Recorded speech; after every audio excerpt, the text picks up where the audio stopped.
Hello friends, आज आपण 40 chest असलेल्या कटोरी ब्लाऊजची आपण कटिंग बघणार आहोत. त्यासाठी चेस्टचे माप आहे आपले 40 इंच, त्याचा 1/4 घेणार आहोत आपण 10 इंच. ब्लाऊजची उंची आहे 14 इंच.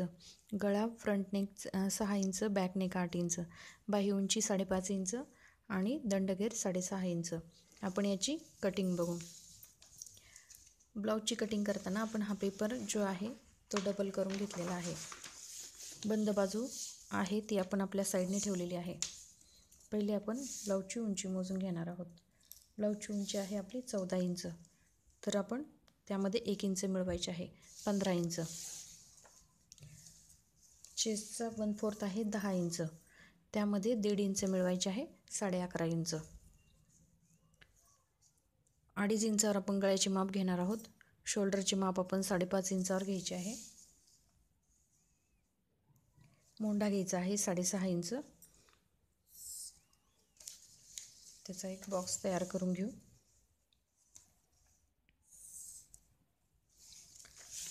गळा आहे आपला 6 इंच.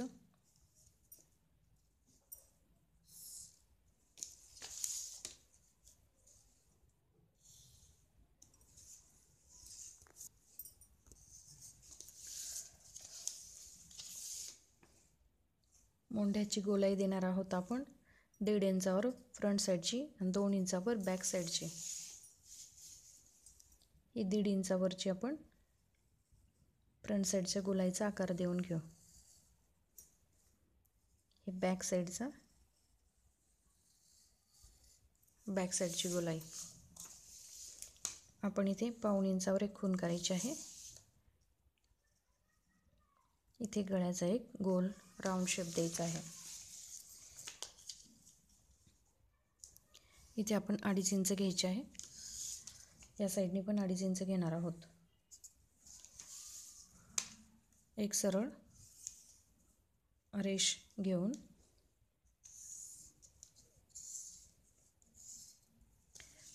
सरळ रेष घ्यायची. यावर आपण कटोरीचे माप टाकणार आहोत 6.5 इंच. फ्रंट साईडची जी गोलाई आहे तिथून आपण 2.5 इंच घ्यायचे आहे.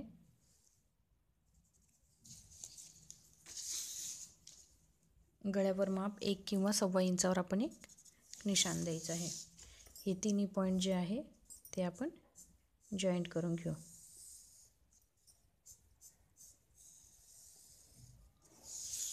याची आपण कटिंग करून घेऊ.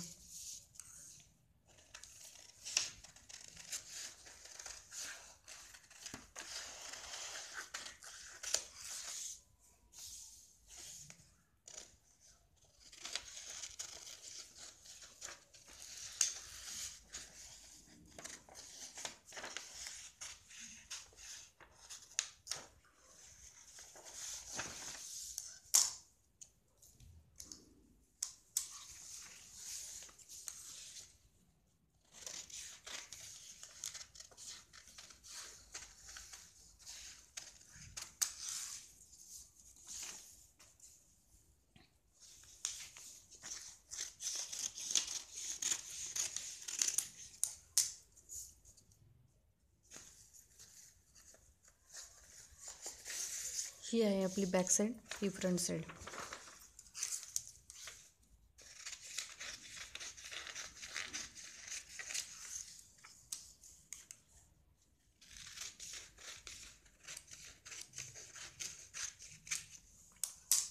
ही आपली फ्रंट साईड. तर फ्रंट साईड का हा कटोरी जो आहे तो आपण दुसऱ्या पेपरवर वाढवणार आहोत. हा जो कटोरी आहे हा आपण दुसऱ्या पेपरवर वाढवणार आहोत.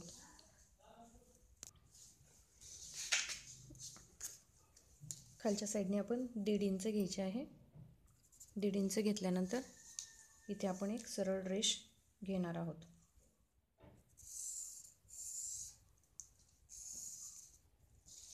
सरळ रेषेवर आपण हा कटोरी ठेवायचा आहे. तो पहिला जशा आहे तशाच आपण काढून घेणार आहोत.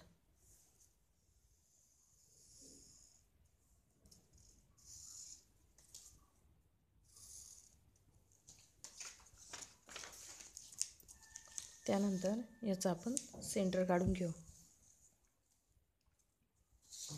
सेंटरपासून सरळ 1.5 इंच खाली एक रेष मारायची आहे. नंतर 1.5 इंचाचा टक्स ह्या साईडने आणि 1.5 इंच या साईडने घ्यायची आहे टक्ससाठी. वरती आपण 2.5 इंच घेत असतो.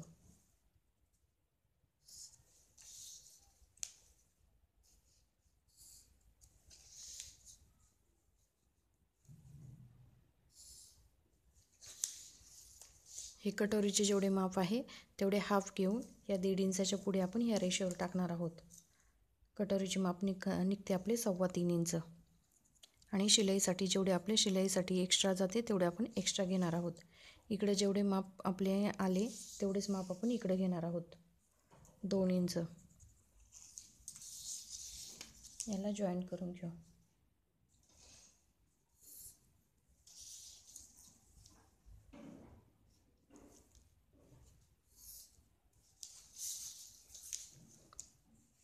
शिलाईमध्ये जेवढे जाते तेवढे थोडं एक्स्ट्रा घेऊन हे दोन्ही जॉईंट करून घ्यायचे आहे. इथे पण थोडे एक्स्ट्रा शिलाईसाठी घेऊन याला राऊंड शेप द्यायचा.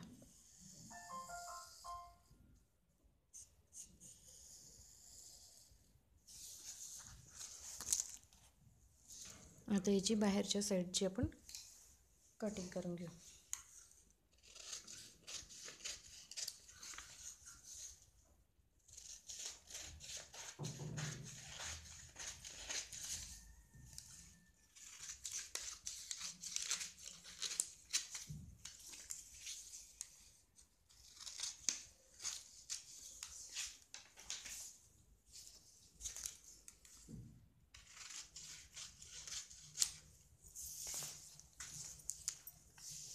याला थोडासा अर्धा इंचाचा आपण राऊंड शेप देणार आहोत.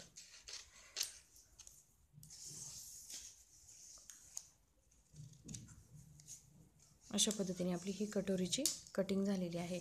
आपण स्लीवची कटिंग करून घेऊ. आपण स्लीवची कटिंग करून घेणार आहोत. स्लीवची कटिंग करताना आपण हा डबल पेपर घेतलेला आहे. त्याला फोल्ड करून बंद बाजू आपण आपल्या साईडने घेतलेली आहे. हा जो आपण मोंढा घेतलेला आहे तो आपण क्रॉसमध्ये मोजणार आहोत 8.5 इंच. त्यामध्ये आपण अर्धा इंच मिळवायचे म्हणजे 9 इंच. ही झाली आपली बाहीची घडी. इथे आपण 3 इंचावर एक खूण करायची आहे. पहिली जेवढी आपली उंची असेल 5 इंच आपली उंची आहे. 1.5 इंच आपण शिलाई मार्जिंगसाठी घेतलेला आहे. 3 इंचावर एक मार्किंग करायचे. इथून 1 इंच सरळ रेषेत आणि ह्या साईडनी पण 1 इंच सरळ रेषेमध्ये. याला आपण बाजूचा शेप देऊन घेऊ.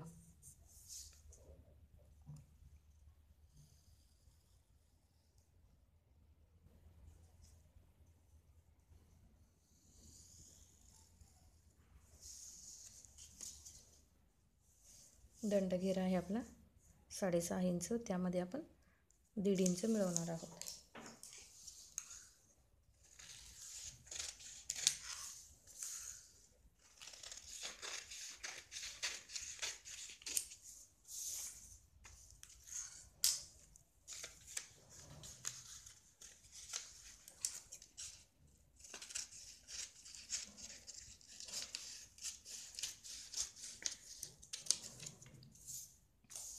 ही आपली बाहीची कटिंग.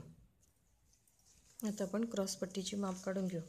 क्रॉसपट्टी या साईडने आपण 4 इंच आणि जशी आपली घडी असेल 11 इंच आपण याची ह्या साईडने घेतलेली आहे आणि 3 इंच आपण दुसऱ्या साईडने घेतलेले आहे.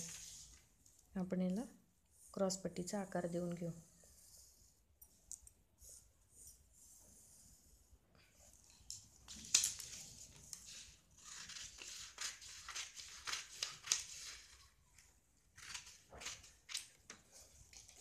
ही आपली क्रॉसपट्टीची कटिंग झालेली आहे.